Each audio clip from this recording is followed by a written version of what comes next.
Hello all welcome back to my channel. അപ്പോൾ നമ്മളിന്ന് കാണാൻ പോകുന്നത് എൻ്റെ വീട്ടിലെ സ്വീറ്റ് സ്റ്റാർ ഫ്രൂട്ടിൻ്റെ ഒരു ഹാർവെസ്റ്റ് വീഡിയോ ആണ്.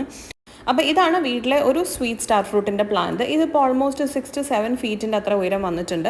അപ്പോൾ ഇതൊരു ചട്ടിയിലാണ് വെച്ചിട്ടുള്ളത്. അതുകൊണ്ട് തന്നെ നമുക്കൊരു 6 to 7 ഫീറ്റ് മാത്രം ഇതിനെ വളർത്തിയാൽ മതി. ഇനി നിങ്ങളത് കുറച്ചും കൂടി വലിയ ഡ്രമ്മിലോ അല്ലെങ്കിൽ മണ്ണിലോ വെച്ച് കഴിഞ്ഞ് കഴിഞ്ഞാൽ വലിയ ഒരു മരമായിട്ട് തന്നെ ഇത് വളരും. നല്ല ടേസ്റ്റിയാണ് ഇതിൻ്റെ ഫ്രൂട്ട്. ഒരു റോസ് ആപ്പിളിൻ്റെ ടേസ്റ്റാണ്. ആൻഡ് നമുക്ക് ത്രൂ ഔട്ട് ദ ഇയർ നല്ലൊരു ഹാർവെസ്റ്റ് കിട്ടും. ഇത് നമ്മുടെ സെക്കൻഡ് ഓർ തേർഡ് ഹാർവെസ്റ്റ് ആണ്. അതായത് നമ്മൾ പറിക്കും തോറും കുഞ്ഞു കുഞ്ഞ് ബഡ്സ് വന്നുകൊണ്ടിരിക്കും, കുഞ്ഞു കുഞ്ഞു സ്റ്റാർ ഫ്രൂട്ട്സ് വന്നുകൊണ്ടിരിക്കും. ഇതിനകത്ത് വീഡിയോയിൽ കാണിച്ചു തരാം. അപ്പോൾ നമുക്ക് almost through out the year എപ്പോഴും കിട്ടുന്നൊരു ഫ്രൂട്ട് തന്നെയാണിത്.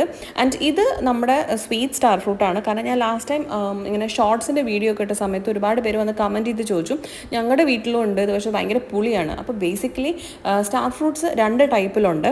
ഒന്ന് സ്വീറ്റ് ആയിട്ടുള്ളതുണ്ട്, ഒന്ന് കുറച്ച് പുളിയുള്ള ടൈപ്പിലുണ്ട്. അപ്പോൾ നിങ്ങളുടെ വീട്ടിൽ ചിലപ്പോൾ പുളിയുള്ള ടൈപ്പിലായിരിക്കും വെച്ചിട്ടുണ്ടാവുക. ഇത് എനിവേ സ്റ്റാർ ഫ്രൂട്ട് സ്വീറ്റ് ആണ്. ആൻഡ് പല ആൾക്കാരും വീഡിയോ കാണുമ്പോൾ വിചാരിക്കുന്നത് ഭയങ്കര സ്വീറ്റ് ആയിട്ടുള്ളൊരു ഫ്രൂട്ടാണ് ഇത്, അതായത് മാംഗോനെ മാതിരി. കാരണം കളർ അത്രയും യെല്ലോ ആയതുകൊണ്ട് നല്ല മാംഗോനെ മാതിരി സ്വീറ്റ് ആയിട്ടുള്ളൊരു ഫ്രൂട്ടാണെന്നാണ് പല ആൾക്കാരും വിചാരിച്ചിരിക്കുന്നത്. ഈ ഒരു സ്റ്റാർ ഫ്രൂട്ട് സ്വീറ്റ് തന്നെയാണ്, പക്ഷേ ഒരിക്കലും നിങ്ങളൊരു മാംഗോൻ്റെ അത്ര സ്വീറ്റ്നെസ് ആയിട്ട് കമ്പയർ ചെയ്യരുത്. ഇതിൻ്റെ മധുരം എന്ന് എക്സാക്ട്ലി പറയുകയാണെങ്കിൽ റോസ് ആപ്പിൾ അല്ലെങ്കിൽ ആപ്പിളിൻ്റെ ഒരു മധുരമൊക്കെ ഉണ്ടാവില്ലേ, ആ ഒരു മധുരം നിങ്ങൾ ഇതൊന്ന് പ്രതീക്ഷിച്ചാൽ മതി. പക്ഷെ നല്ല ടേസ്റ്റാണ് ഇത് കഴിക്കാൻ വേണ്ടിയിട്ട്. ഒരു പ്രത്യേക ഒരു ഫ്ലേവർ തന്നെയാണിത്. അപ്പോൾ ഈ ഒരു ചെറിയ പ്ലാന്റ് തന്നെ നമുക്ക് അത്യാവശ്യം രീതിയിൽ ഹാർവെസ്റ്റ് ഇപ്രാവശ്യം കിട്ടിയിട്ടുണ്ട്. ഇത് കൂടാതെ കുഞ്ഞു കുഞ്ഞു ബഡ്സ് ഒക്കെ ഉണ്ടായിട്ട് വന്നിട്ടുണ്ട്. അപ്പോൾ ഒരു മാസത്തിനകത്ത് നമുക്ക് വീണ്ടും ഇത്ര തന്നെ ഹാർവെസ്റ്റ് കിട്ടും. ആൻഡ് ഈ ഒരു ഫ്രൂട്ട് വെച്ചിട്ട് നമുക്ക് കുറേ ഡിഷസ് ഒക്കെ ഉണ്ടാക്കാം. അതായത് ഇത് വെച്ച് ജാം ഉണ്ടാക്കാം, അല്ലെങ്കിൽ നല്ല സ്ക്വാഷ് ആയിട്ടുള്ള രീതിയിൽ ഉണ്ടാക്കാം. പിന്നെ നമുക്ക് വേണമെങ്കിൽ കറി, നമ്മൾ പൈനാപ്പിൾ കറി എങ്ങനെ ഉണ്ടാക്കുന്നത് ആ രീതിയിൽ നമുക്ക് ഈവൻ ഇത് വെച്ച് കറികളും ഉണ്ടാക്കാം.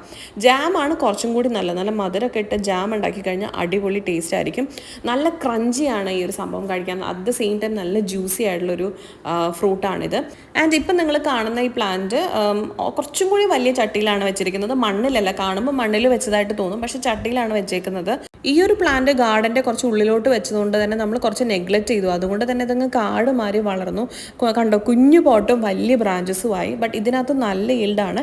ഇതും സ്വീറ്റ് സ്റ്റാർ ഫ്രൂട്ട് തന്നെയാണ്. നമ്മൾ വീട്ടിൽ 2-3 പ്ലാന്റ്സ് ഉണ്ട്, അതൊക്കെ സ്വീറ്റ് സ്റ്റാർ ഫ്രൂട്ടിൻ്റെ തന്നെയാണ്. ഈ പ്ലാന്റിൽ നമ്മൾ ഒരുപാട് പ്രാവശ്യം ഹാർവെസ്റ്റ് എടുത്തിട്ടുണ്ട് ഈ ഒരു വർഷം തന്നെ. ഇതും വെച്ചിട്ടൊരു 2-2.5 വർഷമായി. ഇതിൻ്റെ ബ്രാഞ്ചസ് ഒക്കെ ഭയങ്കരമായിട്ട് ഔട്ട്ഗ്രോ ചെയ്തിട്ടുണ്ട്. ഇനി ഇതൊക്കെ ഒന്ന് കട്ട് ചെയ്തിട്ട് നമ്മൾ ഒന്നല്ലെങ്കിൽ ഇത് മണ്ണിലോട്ട് വയ്ക്കും, അല്ലെങ്കിൽ വലിയൊരു ചട്ടിയിലോട്ടോ ഡ്രമ്മിലോട്ടോ നമ്മൾ മാറ്റാൻ പ്ലാൻ ഉണ്ട്.